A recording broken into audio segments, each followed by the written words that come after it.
오늘 사무엘하 12장 7절부터 14절까지 말씀 같이 보았습니다. 다윗이 밧세바를 통해서 범죄하고 다윗이 밧세바 범죄 이외에는 다른 범죄를 하지 않았다. 열왕기상 15장 5절 말씀에 그런 말씀이 있는데 제가 그 말씀을 읽어드릴게요. 이는 다윗이 햇사람 우리아의 일 외에는 평생에 여호와 보시기에 정직하게 행하고 자기에게 명령하신 모든 일을 어기지 아니하였음이라, 이렇게 되어 있거든요. 이런 다윗이 어떻게 밧세바를 범해서 그런 죄를 범할 수 있을까, 그런 생각이에요. 그러니까 평생에 밧세바 일 말고는 죄를 지은 적이 없는 사람이에요, 다윗이. 그런데 어떻게 밧세바 일을 이렇게 할 수 있었을까? 이상하잖아요, 그죠? 사람이. 그리고 이런 사람을 또 하나님은 다윗을 이스라엘의 왕으로, 그러니까 왕이라고 하는 게 이스라엘에서 전체 중에 가장 위대한 영도자 그러면 모세라 그래요. 모세. 율법을 받은 모세. 율법이 없었으면 이스라엘이 의미가 없잖아요, 백성들이. 그죠? 율법 때문에 이스라엘 백성들이 지금까지도 유지하고 있는 것이 이제 율법 때문이니까, 율법을 준 모세가 가장 큰 영도자고, 그리고 가장 위대한 왕 그러면 다윗, 지금도 그렇게 이야기하니까 가장 위대한 왕은 다윗이라고 그러거든요. 그러면은 다윗이 분명히 우리가 볼 때도 엄청난 지금 일을 저질렀는데, 그런데도 하나님이 이 사람을 갖다가 이제 다시 그 위대한 왕으로 삼고, 또 계속해서 그런 왕으로, 요한계시록에서도 다윗 왕만큼 좋은 왕이 없으니까 이 다윗의 별, 다윗의 왕으로 예수님이 다시 오신다, 이런 이야기들을 이제 하시죠. 그러니까 그런 위대한 왕이 어떻게 이런 범죄를 저질렀을까, 그런 게 좀 의문이 나죠, 사실은. 그죠? 성경에서 하나님이 막으실 수도 있었는데, 그런 위대한 왕이라면 그 한 번의 실수도 하지 않도록 하나님이 딱 막으시면 충분히 막을 수 있었는데 막지 않았다. 이상하지 않는가? 성경을 볼 때 이상하지 않는가? 어떤 것은 하나님이 막으시잖아요. 아브라함이 자기 아내들을 팔을 때도 그쪽에 막 나타나가지고 꿈에도 나타나고 막 이제 얘기해서 절대 건들면 안 된다 그러고 막 이렇게 하나님이 하시거든요.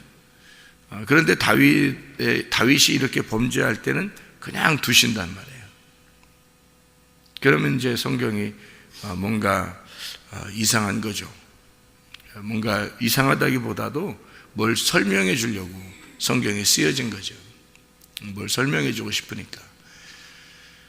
그 아브라함 때, 이삭 때 다른 그 왕이 그 아내들을, 그러니까 이제 아브라함에게는 사라, 그리고 이제 이삭에게는 리브가가 다른 왕에게 이렇게 근접하지 못하도록 막은 이유가 있어요. 그렇게 한 이유는 그 씨가 그 온전한 씨, 하나님이 주신 씨, 그러니까 오직 아브라함에게서만, 이삭에게서만 그 씨를 받아야 되거든요. 그래서 다른 씨를 받으면 안 되니까, 그러면 온전한 사람이 되지 못하잖아요. 그래서 다른 씨를 받으면 안 되니까 그걸 막으신 거고, 다윗이 이제 다른 사람을 이렇게 범죄하는 것은 다윗에게 무슨 다른 씨를 받거나, 다윗이 다른 씨를 받거나, 다른 씨가 이상하게 다르게 번지거나 이런 의미가 아니기 때문에 그냥 막지 않으신 거죠. 그러니까 그런 어떤 이유도 있는데, 제가 설명을 여러분에게 잘 해드리려고 합니다. 이걸 잘 들으면 좀 이해가 돼요. 그런데 이제 이게 여러분은 이제 우리가 지금 얘기를 들으면서 뭐를 이제 생각했냐 하면, 그래, 우리가 은밀한 중에 행한 그 범죄를 하나님이 다 보시고 있다. 이렇게 하니까 그렇지, 우리가 혼자 있을 때 얼마나 조심해야 되는가. 그게 진짜 하나님이 우리를 보시는 거룩함이거든요. 혼자 있을 때 무슨 행동을 하느냐를 보면 그게 그게 이제 이런 성경을 보면서, 여기 내용을 보면서 우리에게 적용을 하는 거죠. 이런 성경을 보면 그렇지, 하나님이 우리를 은밀한 중에도 다 보시고 있어. 내가 혼자 생각하는 것도, 혼자 말하는 것도, 혼자 행동하는 것도 하나님은 다 보시고 있어. 그러니까 우리는 조심해야지. 이제 이런 것들은 우리가 이제 스스로 다 성경을 읽으면서, 성경을 들으면서 깨달을 수 있고 이해할 수 있는 것들이고요. 그런 것들은 우리가 성경 전체에서 이렇게 자꾸 이렇게 성경 말씀을 듣다 보면 우리가 이제 이걸 가지고 내가 어떻게 살아야지 하는 건 이제 알게 된단 말이죠. 그런 것들은. 그런 걸 우리가 일부러 얘기 안 해줘도 알죠. 그런 거는. 그죠? 이렇게 생활해야 되겠구나. 이렇게 해야 되겠구나. 이건 이제 안단 말이에요. 그러니까 그런 건 얼마나 좋은지 몰라요. 그런 얘기들을 이렇게 서로 이렇게 나눌 수 있다는 거는 참 좋은 거죠. 그죠? 서로 이렇게 말씀을, 그래, 맞아. 하나님이 참 조심스럽게 우리를 다 이렇게 보고 있으니까 우리는 우리의 행동도 조심해야 되고 우리의 생각도 조심해야 돼. 혼자 있을 때 진짜 거룩한 거야. 그거는 진짜 중요한 거 말씀드리거든요. 그래서 여러분들은 그런 걸 이제 알고 있어야 돼요. 이미 그런 건 다 알고 있어야 되고, 그리고 이미 그런 것들은 여러분이 그냥 생활 가운데 알게 돼요. 그건 말씀을 통해서. 그러니까 그런 건 충분히 여러분이 알아야 되고, 그건 우리가 생활할 때 굉장히 필요한 겁니다. 그걸 생각 못하는 사람들은 이제 막 얘기를 해줘야지. 이렇게 생활해야 돼, 저렇게 생활해야 돼. 그렇게 다 해줘야 돼요. 진짜 그걸 알아야 돼요. 중요한 건데요. 제가 이제 여러분한테 설교하는 것은, 설교는 어떤 거냐, 저는 이제 이렇게 생각을 해요. 설교라는 건 이 성경에 있는 내용을 이제 설명해 주는 거예요. 그냥 그 내용 그 자체를 설명해 주는 거예요. 그 내용 자체에 숨겨진 말이 있거든요. 그 숨겨진 말들을 설명해 주면 여러분은 이제 아까 우리가 들었던 이런 내용처럼 생활하는 거죠. 거룩하게 생활해야 되는 거죠. 그렇게 생활을 이제 여러분에게 이렇게 하라 저렇게 하라 이렇게 해줘야 되죠.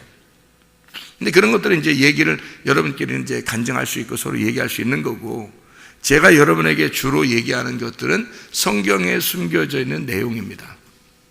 성경 자체에 숨겨져 있는 내용. 그래서 저는 이제 주로 그런 내용들을 얘기하죠. 그래서 어떤 사람들은 우리가 어떻게 생활해야 되는지 그것 좀 얘기해줘요 이렇게 할지 모르겠지만 그거는 다 알 수 있거든요. 하나님의 말씀을 우리가 깨닫게 되면, 성령님을 이제 성령의 말씀을 이렇게 듣게 되면, 진리의 말씀을 자꾸 이렇게 듣게 되면요, 생활은 하나님께서 성령이 자꾸 인도하셔요. 그래서 그 성령님이 이렇게 생활해야 돼, 너 혼자 있을 때 조심해야 돼, 너 거룩해야 돼, 이런 것은 성령님이 계속 우리를 책망하시고 말씀하시고 하신단 말이에요. 안다고요, 자기들이. 그게 양심에 하나님께서 말씀으로 말씀하시는 거거든요. 평상시 우리 생활 가운데. 그러니까 그걸 알아야죠. 틀림없이 그건 중요한 겁니다. 그게 우리의 생활이니까. 그 생활 가운데 말씀으로 하나님을 경험하는 거거든요, 그게. 이제 교회 나와서는 이제 그런 건 여러분 생활 가운데서 주님을 경험하는 거고요. 교회 나와서는 이제 여기 있는 내용을 이제 우리가 배워야 되죠, 그죠? 그런 거 이제 성경 공부라 그래요. 성경을 공부해야 되는 거예요. 성경을 배우는 거죠, 이게. 자, 여기 하나님이 왜 이 다윗이 범죄하는 것을 막지 않았을까 하는 여러분 이제 의문이 들어야 되죠, 그죠? 성경 자체는 그 내용을 설명하고 싶은 거였으니까 그렇겠죠. 그래서 여기 지금 다윗에게서 뭔가를 우리에게 가르쳐주고 싶은 내용들이 있으니까 여기에 써놨겠잖아요. 그러니까 여기서 밧세바를 통해서 지금 아기가 하나 나와요, 그죠? 근데 그 아기 이름이 뭐 누군지는 몰라요. 그냥 아기가 나온 거예요. 그 아기가 나와가지고 하나님이 이제 나탄을 통해서, 나탄이거든요. 나탄이 요나탄도 요나탄이거든요. 요라는 게 여호와라는 말이고, 나탄이라는 게 이제 나왔다는 거예요. 주어졌다, 보여졌다 이런 말이거든요. 보응한다, 너에게 보답한다, 보응한다. 너에게 이제 주어진다. 이런 나탄이라는 보복한다, 적용된다, 너에게 주어진다, 말씀을 준다, 이런 의미. 그래서 돕는 자죠, 그게. 그러니까 나단이라는 사람이 다윗을 영적으로 도와주는 자예요. 영적으로. 그러니까 이 나단이 와가지고 책망을 합니다. 그래서 나단이 책망을 하면서 네가 이런 범죄를 범했다라고 얘기하니까 다윗이 회개를 하죠. 그러니까 이제 나단이 또 뭐라 그래요? 바로 하나님이 너를 용서했다 또 그래요. 그죠? 나단이 이제 하나님의 입장에서 나온 이제 돕는 자란 말이에요. 사울 왕하고 다윗 왕하고 틀린 점이 있어요. 사울 왕하고 다윗 왕하고 틀린 점이 있는데, 사울 왕도 범죄했어요. 그죠? 하나님께 범죄했어요. 어떤 범죄했냐면 불순종의 범죄를 했거든요. 불순종의 범죄를 해가지고, 그 불순종의 범죄라고 하는 것은 하나님을 이제 능멸한 거죠. 하나님이 그 말씀하신 거에 대해서 능멸하고, 하나님의 그 말씀에 대해서 하나님의 말씀을, 그러니까 사무엘이 나타나서 사울 왕에게 뭐라 그러냐면, 네가 다른 범죄라고 얘기하지 않고 네가 불순종했다라는 얘기가 불순종한다면서 뭐라면 네가 하나님의 말씀을 버렸도다, 그렇게 말을 해요. 하나님의 말씀을 버렸도다. 그러니까 하나님 말씀을 버린 죄죠. 다시 말하면 네가 하나님의 마음을 몰랐다. 너는 열심히 좋은 물건들을 가지고 하나님 앞에 예배를 드리려고 남겨놨겠지만 하나님은 그걸 다 없애라는 거 아니에요. 네가 가지고 있는 모든 소유를 다 없애버려라. 네 거는 하나님이 안 받는다는 거예요. 하나님의 마음을 몰랐던 거죠. 그걸 하나님을 업신여긴 죄, 하나님의 말씀을 네가 버렸다, 그런 얘기죠. 한마디로 말하면 너는 철없이 예배 드리는 사람이다. 그냥 이렇게 하나님 앞에 드리면 받지 않을까라고 생각해서 가장 좋은 거를 떼어다가 하나님 앞에 드리려고 했던, 철없는 예배 드리려고 했던 그런 죄. 근데 그 사울 왕이 왜 멸망을 당했냐면 회개를 안 했기 때문입니다. 이 다윗하고 사울 왕하고요 똑같이 범죄를 했는데, 다윗은 회개를 하잖아요. 회개를 했기 때문에 용서를 받는 거고, 사울 왕은 회개를 안 했기 때문에 멸망을 당한 거예요. 똑같은 범죄를 범했는데, 이 다윗이라고 하는 사람도 음란의 죄를 범했죠. 음란, 간음의 죄를 범했어요. 그런데 이 간음이라는 죄가 성경에서 여러분 알듯이 이게 우상 숭배거든요. 여러분 생각해봐요. 사울도 우상 숭배하려고 그러죠. 이게 예배를 철없이 예배 드리는 게 우상 숭배예요. 자기가 좋은 것들을 떼어다가 하나님 앞에 예배 드리려고 하는 그 철없는 예배, 그걸 우상 숭배라 그래요. 하나님 마음을 모르고 드리는 예배, 이게 우상 숭배란 말이에요. 그러면 다윗은 뭐예요? 음란, 간음죄. 음란하고 간음죄가 뭐예요? 우상 숭배거든요. 하나님의 마음을 모르고 예배하는 죄, 이게 음란이거든요. 그게 간음한 죄, 하나님의 말씀을 없인 여겼어요. 하나님의 말씀을 버린 죄란 말이에요. 함께 다시 말하면 여호와께 범죄했다는 말입니다. 그런데 다윗은 사울 왕하고 다른 점이 진정한 회개를 했단 말이죠. 바로 자기를 깨달아요. 그래서 하나님, 내가 잘못했습니다, 이렇게 얘기를 하죠. 그걸 깨달으니까 용서를 받은 거고, 사울 왕은 그렇게 회개한 장면이 안 나와요. 그래서 사울 왕은 멸망을 당한다는 거죠. 자, 우리가 이제 이 성경을 보면서 다윗 왕이 음란하고 간음하고 이런 범죄했을 때 하나님이 왜 그냥 그걸 두셨을까 하는 얘기예요. 이게 간음죄거든요. 이게 간음죄. 그럼 반드시 죽어야 되거든요. 그래서 첫 번째 아들이 죽는 거예요. 그 아들이. 그래서 간음죄는 반드시 죽여야 되는 거거든요. 그래서 그 아들이 열매인데, 열매로, 이 밧세바와 다윗의 열매로 나온 그 아들이 밧세바와 다윗이에요. 밧세바와 다윗의 두 개가 합쳐진 밧세바와 다윗의 열매니까 다윗과 밧세바, 그러니까 아들이 죽잖아요. 그러면 밧세바가 죽은 거고 다윗이 죽는 거예요. 이 열매가. 그러니까 다윗과 밧세바의 그 간음이 이 아들을 죽임으로써 이걸 끝내버리는 거거든요. 그래서 이 아들을 죽이는데 하나님이 반드시 죽으리로다. 누가 죽는 거예요? 다윗이 죽는 거예요. 밧세바가 죽는 거예요. 이게 반드시 죽으리로다. 그러니까 하나님이 그를 죽이는 거예요. 그럼 하나님이 이걸 갖다가 어떻게, 왜 이걸 처음부터 막으면 되는데, 처음 아브라함이나 이삭이나 이런 사람들은 처음부터 막았잖아요. 그 부인 팔아먹지 못하도록 처음부터 막아줄 수 있는데, 근데 어떻게 다윗은 이런 범죄를 하는데 이거를 막아주지 않았을까? 이유가 있는 거예요.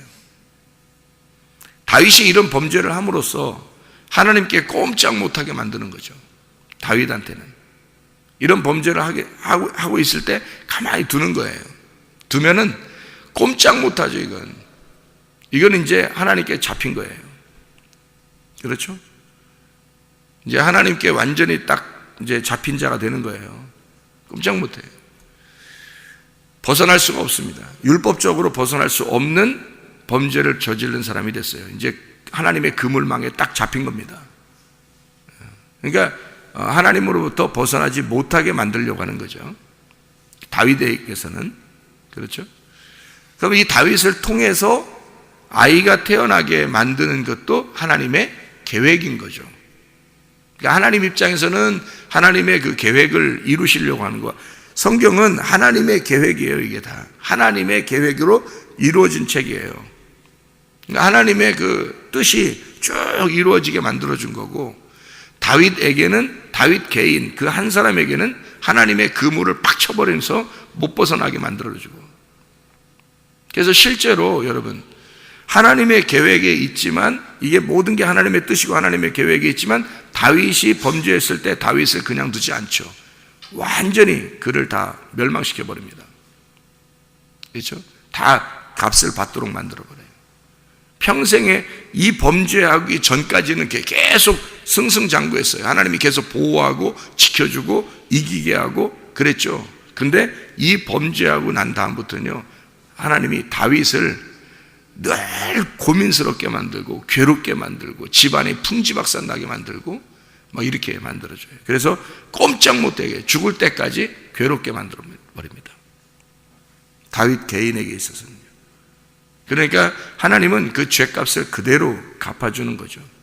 그게 율법의 하나님이니까 그 율법의 그물로 완전히 가둬버리는 거죠. 그래서 우리는 진짜 우리의 실제적인 생활에서도 조심해야 되겠죠. 진짜 우리가 하나님 앞에 바르게 생활해야 되겠다.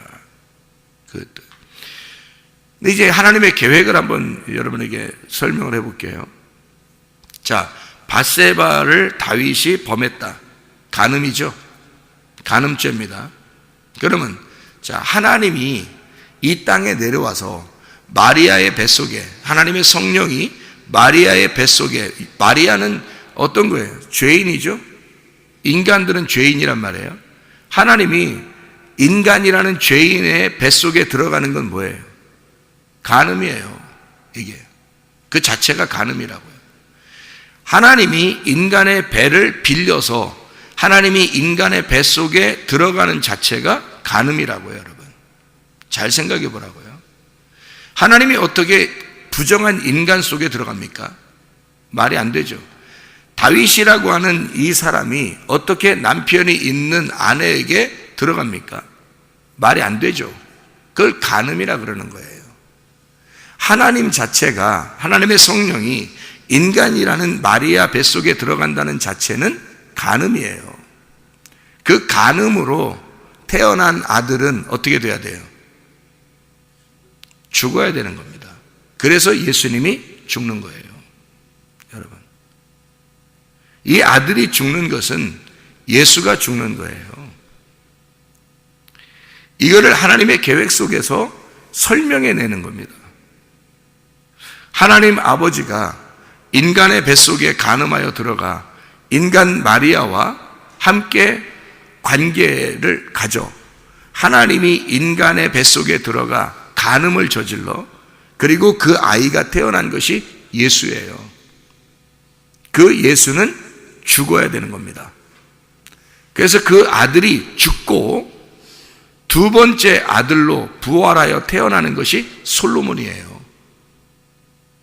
그래서 첫 번째 아들이 죽고 그 배에서 그 첫 번째 아들이 들어가 그 배를 완전히 훑어서 깨끗하게 만든 그 배, 첫 번째 아들이 들어가 그 배를 훑어가지고 나온 그 쇳덩어리는 죽고 그 깨끗한 배에서, 그 똑같은 밧세바의 배에서 똑같은 것이, 똑같은 형제가 하나 또 나와요. 그게 솔로몬이에요. 그래서 부활의 예수님, 솔로몬에 의하여 성전이 세워지는 겁니다. 부활의 예수님이. 그러니까 같은 형제죠. 같은 형제인데 그 먼저 죽은 형제 때문에 두 번째 아들이 나온 거예요. 그게 솔로몬이란 말이에요. 이해가 되겠습니까? 무슨 말인가? 그래서 첫 번째 아들을 하나님은 죽여야 하는 거예요. 그리고 두 번째 아들을, 만약에 다윗과 밧세바가 진짜 간음을 저질렀는데 애가 무슨 죄에 있어요? 애가 무슨 죄냐고 생각해봐요. 둘이 범죄했는데 하나님이 마리아 뱃속에 들어가서 예수님이 태어났는데 예수가 무슨 죄가 있어요? 죄가 없어요. 애가 무슨 죄가 있냐고요. 자기들끼리 계획해서 자기들끼리 간음을 저질러서 애가 태어났는데 애가 죄졌어요? 애는 죄 없다고요. 예수님은 하나님이 마리아 뱃속에 들어가서 태어난 것인데 간음으로 태어난 아이인데 이 예수가, 그런데 예수가 무슨 죄가 있냐고요. 죄 하나도 없다고요. 죄 없으신 분이라고. 그 마리아의 뱃속을 위해서 마리아의 그 죄덩어리를 훑어서 끌고 나왔기 때문에 그냥 그 마리아를 대신해서 죽는 거예요. 하나님이. 마리아가 인류의 대표라고. 하나님이 인간에게 들어가서 인간의 죄를 뒤집어 써서 나온 거지 죄가 있는 게 아니에요. 이 아이는 죄가 있는 게 아니라고요. 그 마리아의 죄의 열매를 가지고 나온 거죠. 그리고 그 아이가 죽게 되는 게 예수가 죽는 거잖아요. 그리고 나서 그 배가 깨끗해지죠. 밧세바의 배가 깨끗해진단 말이에요. 마리아의 배가 깨끗해져요. 그러니까 마리아를 정결케 하는 자는 누구냐면 예수님입니다. 예수가 뱃속에, 엄마 뱃속에 들어가 잉태가 되면서 엄마는 깨끗해지는 거예요. 예수가 죄를 뒤집어 쓰고 나오고, 이 아이가 밧세바의 배에서 나와서 그 밧세바의 배가 깨끗해지자 그 깨끗해진 그 텅 빈 그 배에서 솔로몬이라는 아들이 나오는 거예요. 텅 빈 무덤에서. 부활하신 주님입니다. 텅 빈 무덤에서 나온 부활하신 주님이에요. 그게 솔로몬이라고요. 그래서 솔로몬을 통해서 성전이 세워지는 거라고. 하나님의 놀라운 계획이에요. 이게 하나님의 놀라운 장면이죠. 이거는 하나님의 계획이니까 이렇게 되는 거지, 하나님의 계획이 아니고서는 이렇게 될 수가 없어요. 처음부터 하나님은 다 막아낼 수 있습니다. 이건 하나님의 계획이에요. 전적으로. 그래서 하나님은 아브라함과 이삭이라고 하는 사람을 통해서, 아브라함이 첫 번째 아들이 누구죠? 아브라함의 첫 번째 아들이 누구예요? 이스마엘이죠. 이스마엘. 그래서 이스마엘을 내보내고, 이스마엘이 뭐 나쁜 놈이에요? 여러분 생각할 때 이스마엘은 나쁜 놈이에요? 아니에요. 이스마엘이 뭔 죄 있어요? 이스마엘이 형제들끼리 태어나면 좀씩 다투고 그러는 거지, 좀 다툰다고 사라이가 이삭을 나눴고 사라가 승질나가지고 저거 남의 자식이라는 거, 이게 지금 남의 자식이에요. 그래서 내 아들을 갖다가 동생인데 동생하고 형하고 맨 싸우고 그러는 거지 원래 형제들이 다 그런 거죠. 그런데 이복동생이란 말이에요. 이복동생, 이복형이란 말이에요. 싸우니까 이 사라가 기분 나쁘니까 저거 이스마엘을 쫓아내버리라는 거예요. 솔직한 얘기로 이스마엘은 괜히 당한 거지 그 애들은 다 그런 건데, 다 싸우고 그러는 건데, 이스마엘은 얼마나 크게 잘못했길래 그냥 이스마엘을 쫓아내요. 근데 그것도 하나님의 계획이죠. 그래서 하나님이 이 아브라함은 쫓아내고 싶은 생각이 없었어요. 이스마엘이 장자니까. 이스마엘이 장자인데 왜 쫓아내겠어요? 쫓아내고 싶은 생각이 없는데 하나님이 쫓아내라 그래요. 그게 아니 생각이 그냥 쫓아내면 어떻게 되는데 그게 얼마나 힘들게 살겠어요. 아브라함은 좋겠냐고, 기분 좋겠냐고. 그 장자인데 이스마엘이, 그것도 사라가 뭐 하갈하고 같이 이렇게 자라고 그래가지고 그 아브라함이 뭐 처음부터 자고 싶어서 그러는지 자라고 해서 그냥 잤는데 애가 낳는데 그 장자인데 어떻게 그 첫째 아들인데, 아브라함이 좋아하는 첫째 아들이란 말이에요. 근데 그걸 내보내라는 거예요. 그러면 이스마엘 입장에서는 상당히 억울한 거죠. 자기가 뭐 태어나고 싶어 태어났어요? 지들끼리 그러더니 자기가 태어났더니 자기를 또 내보내. 그 너무 막 힘들고 울고 그러잖아요. 밖에 나와서 그 광야에서 울고 그러잖아요. 하나님이 그 이스마엘 그 아들의 소리를 듣죠. 하나님이 듣고 우물을 터쳐주고요, 물 주시고 그러잖아요. 이스마엘 하나님 사랑하십니다. 이 이스마엘을 내보내고 난 다음에 이삭이 하나 남았어요. 이삭 하나 남았더니 하나님이 어떻게 이삭을 아브라함 보고 드리래, 바치래, 또 드리고 바치랍니다. 그래서 이삭을 갖다가 바치게 되죠. 거기에서 하나님이 하나를 깨닫게 해주는 겁니다. 죽음에서 부활한 아들 솔로몬, 부활해서 죽음에서 부활한 그 아들 솔로몬을 너에게 안겨주는 거죠. 이게 아브라함에게 주신 이삭의 축복입니다. 그러니까 이삭을 드리게 하고 다시 이삭을 안겨주잖아요. 그러니까 부활의 예수님이죠. 부활의 솔로몬을, 그 평안을 주는 거예요. 아브라함에게. 똑같은 장면이죠. 이게 다윗과 바세바를 통해서 두 아들 설명하는 거예요. 하나는 첫째 아들과 두 번째 죽음으로 인하여 태어난 솔로몬, 그 아들을 통해서 하나님의 성전을 이루겠다고 이미 솔로몬이 딱 태어나자마자 그 솔로몬 이름이 평화예요. 평화, 결합, 하나됨. 그래서 첫 번째 아들, 죽은 아들과 솔로몬, 살아난 이 두 번째 아들은 하나란 말이에요. 하나, 결합된 아들이다. 그래서 솔로몬, 다윗이 첫 번째 아들이 밧세바를 통해서 죽은 그 첫 번째 아들을 통해서 굉장히 울죠, 그죠? 울어요. 죽고 나니까 어떻게 눈물 싹 씻고 하나님의 계획을 깨닫고요. 그리고 두 번째 아들을 태어난 그 솔로몬을 통해서 하나님이 약속을 미리 해줘요. 이 솔로몬을 통해서 미리 약속을 해서 솔로몬을 통해서 하나님의 성전이 이루어질 거고 너의 왕권은 계속 유지가 될 것이다. 이렇게 이야기를 해줍니다. 이미 약속을 미리 해줍니다. 다윗에게요. 그건 하나님의 계획이었다는 얘기입니다. 그렇죠? 하나님의 계획 속에서 우리는 살아갑니다. 사실은 한 사람 한 사람에게 하나님은 다 계획을 가지고 있어요. 우리가 살아가는 건 우연히 이렇게 살아가는 것 같지만 그렇지 않아요. 하나님은 여러분에게 늘 계획을 가지고 여러분을 살게 하십니다. 늘 여러분과 동행하시고 여러분을 따라다니시고 여러분과 함께 하십니다. 그런 하나님에게 우리는 진짜 하나님의 계획이 무엇인지를 늘 깨닫고 살아가셔야 돼요. 그래서 그게 뭐냐면 하나님 말씀을 깨닫는 거예요. 이 말씀 있는 그대로를 깨달아서 하나님 말씀이 이렇게 되어 있구나. 그러니까 내 삶은 어떻게 하나님의 성령께서 인도하시겠죠. 성령께서 인도하시니까 그 삶에 적용해서 내가 하나님 앞에 얼마나 거룩해야 하는가, 내가 음란하지 아니하고 우상 숭배하지 아니하고 내가 하나님 앞에 거룩한 하나님의 사람으로 살아야 된다는 걸 하나님의 성령이 가르쳐 줄 거라고요. 그러면 그 삶의 적용은 우리가 늘 말씀을 깨달은 이 전체적인 하나님의 계획, 말씀을 깨달은 사람들에게 이 삶의 적용은 늘 삶에서 우리에게 말씀하시는 하나님이 계시다고요. 그 삶에서 우리를 인도하셔서 그 삶을 하나님의 길에서 벗어나지 않고 살아갈 수 있도록 만들어 주시는 그 하나님의 성령의 인도하심이 오늘도 늘 여러분과 함께 하시기를 바랍니다. 기도하겠습니다.